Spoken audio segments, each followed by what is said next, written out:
2:47 hours, Western Pacific, 63 nautical miles east of Guam. The early morning calm was broken by a faint acoustic signature that shouldn't have existed. Inside the Combat Information Center, aboard the USS Connecticut, a Seawolf-class attack submarine, sonar operators picked up a rhythmic pulse, consistent with a Type 093B Chinese nuclear submarine. For several seconds, no one spoke. The signal was deep, deliberate, and moving at 5 knots. Inside U.S.-exclusive economic zone waters. Contact bearing 118, range 14,000 yards. Possible Chinese origin. Confirm and classify, the captain ordered. What followed triggered one of the most secret naval pursuits of the decade. 02:53 hours. Classified depth. Western Pacific, according to sources obtained by Global Warfare Report. The intruding vessel was believed to be the Changzheng-18, a Type 093B nuclear-powered attack submarine equipped with advanced towed array sonar and YJ-18 cruise missiles, one of China's stealthiest underwater platforms. Its mission, according to unverified Pentagon analysts, was surveillance, to test how close a Chinese sub could approach the U.S. island of Guam without detection, the heart of American air and naval dominance in the Pacific. But that experiment had just failed. 03:02 hours, USS Connecticut sonar room. The sound signature grew stronger. The Americans switched to active sonar for 3 pulses, a dangerous move that could give away their own position. The echo painted the full shape of the intruder. Confirmed Type 093B profile.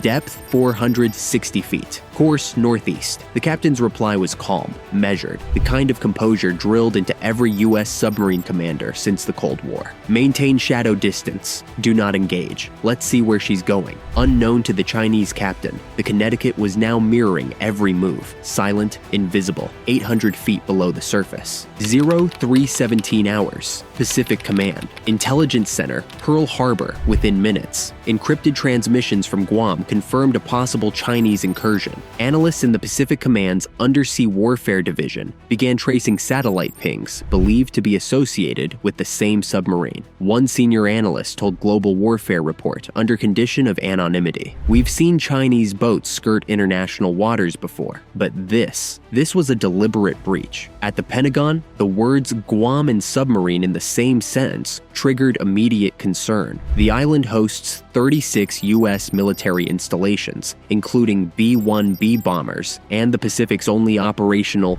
THAAD missile defense battery. If a Chinese submarine could sneak that close, it wasn't just an intrusion, it was a message. 03:41 hours, 49 nautical miles east of Guam. The chase intensified. The Chinese sub abruptly changed depth from 460 to 700 feet, deploying a decoy drone pod to confuse tracking. The sonar image split into 2. For a brief moment, the U.S. crew lost contact. "We've lost primary track," reported the sonar operator. "Reacquire using passive range gate," replied the XO. Seconds later, the real contact reappeared, moving faster now, 20 knots, turning west, southwest, straight toward Guam. Inside the control room, the captain leaned over the tactical chart. "They're running silent and hot. Whatever they're here for, they're not just sightseeing." 03:59 hours, Anderson Air Force Base, Guam. An unverified source claims that a P-8 Poseidon maritime patrol aircraft was scrambled to monitor the developing situation.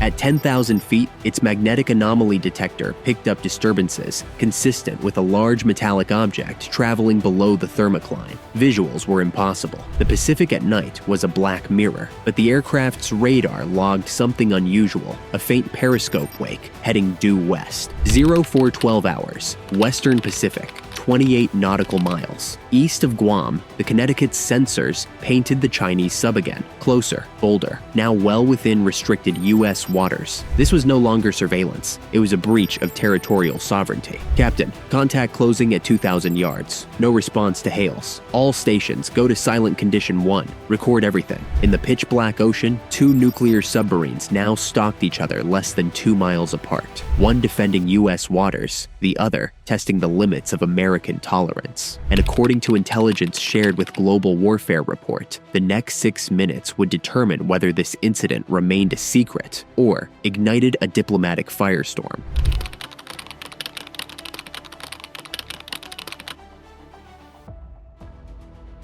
0413 hours, Western Pacific, 28 nautical miles, east of Guam for 30 silent seconds. Both submarines drifted through the abyss. No lights, no sound, just tension and steel. The USS Connecticut maintained depth at 650 feet. Its sonar crew tracking every pulse of the Type 093B Chinese submarine. "He's within 2,000 yards and closing," the sonar chief whispered. "Hold your course," replied the captain. "We let them make the first mistake." The Chinese sub's propeller noise spiked. It was turning broadside, a position used only when preparing to fire or flee. Inside the American control room, the tension was measured in heartbeats. "Weapons officer, confirm torpedo tubes 1 and 2 are flooded. Stand by only." "Aye, sir. Tubes 1 and 2 flooded. No launch authorization." 4:16 hours. Pacific Command, Guam word of the incursion, had now reached Rear Admiral Thomas Kepler, commander of Submarine Group 7. His orders were calm, deliberate, and unmistakable. "Track, don't engage. We need proof. The world doesn't go to war on sonar echoes." But sources obtained by Global Warfare Report suggest that a classified second submarine, believed to be a Virginia-class USS Missouri, had already been rerouted toward the area under a silent protocol known as Shadow Line. Its mission, to flank and box in the intruder.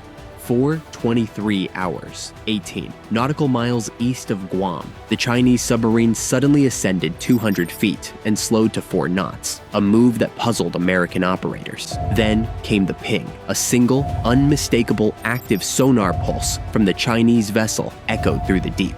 An act no stealth commander commits unless they want to be noticed. "He's announcing himself," said the XO quietly. "or baiting us," the captain replied. According to unverified defense analysts, the maneuver was likely part of a Beijing-directed show of presence, testing American reaction time inside the first island chain, a shadow contest beneath the waves. 0431 hours, Anderson Air Force Base, Guam overhead, the P-8, a Poseidon circled back, dropping a string of AN/SS Q-53 sonar buoys across the intruder's projected route. Within seconds, the pattern lit up with data. The sub wasn't just loitering, it was mapping. Telemetry shows repeated side scans, reported the P-8 mission commander. "He's probing for our seabed cables," came the analyst's reply. If true, this meant China was gathering intelligence on America's undersea communication network, a system linking Guam, Pearl Harbor, and the continental United States. The implications were staggering. 4:46 hours, Pacific Command Operations Room. In a dimly lit control center, digital maps of the Pacific flickered. Satellite feeds, sonar overlays, and classified acoustic signatures converged on a single point, the breach line. "Confirmed intrusion by a planned nuclear-powered submarine," said the duty officer. "Admiral, recommendation,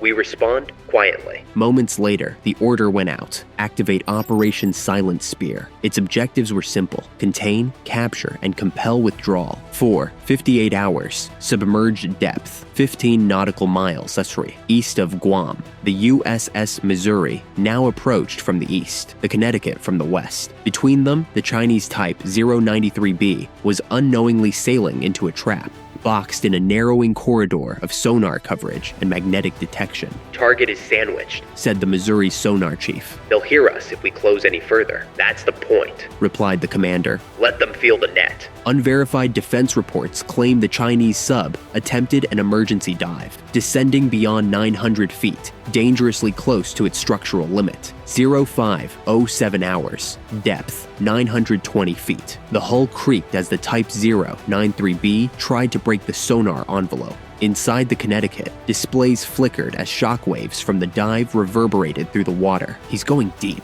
far too deep," muttered the sonar chief. "He's panicking," said the captain. Suddenly, the contact vanished. The echo stopped. "Lost contact. Reacquire." For nearly 3 minutes, there was only silence. Then, a faint metallic ping, followed by the slow hum of surfacing. The Chinese submarine had resurfaced at 0511 hours, reaching near the 24 nautical mile line, just outside U.S. territorial waters. It was a silent admission of failure. 0524 hours, Pacific Command, Guam. By dawn, the Pentagon had received the full report. Radar imagery confirmed the intruder's withdrawal toward the Philippine Sea. An official statement, released 12 hours later, simply read, "A foreign vessel was detected and monitored in international waters. No incidents occurred, but according to sources obtained by Global Warfare Report, what followed behind closed doors was anything but routine." Within 48 hours, U.S. Navy submarines began deploying new acoustic barriers around Guam. An underwater shield, according to insiders, could render future intrusions virtually impossible. 0542 hours, Western Pacific, sunrise. As the sun rose over the horizon, the ocean looked calm again, but beneath that stillness, a message had been sent and received. In the Pacific, silence isn't peace, it's preparation.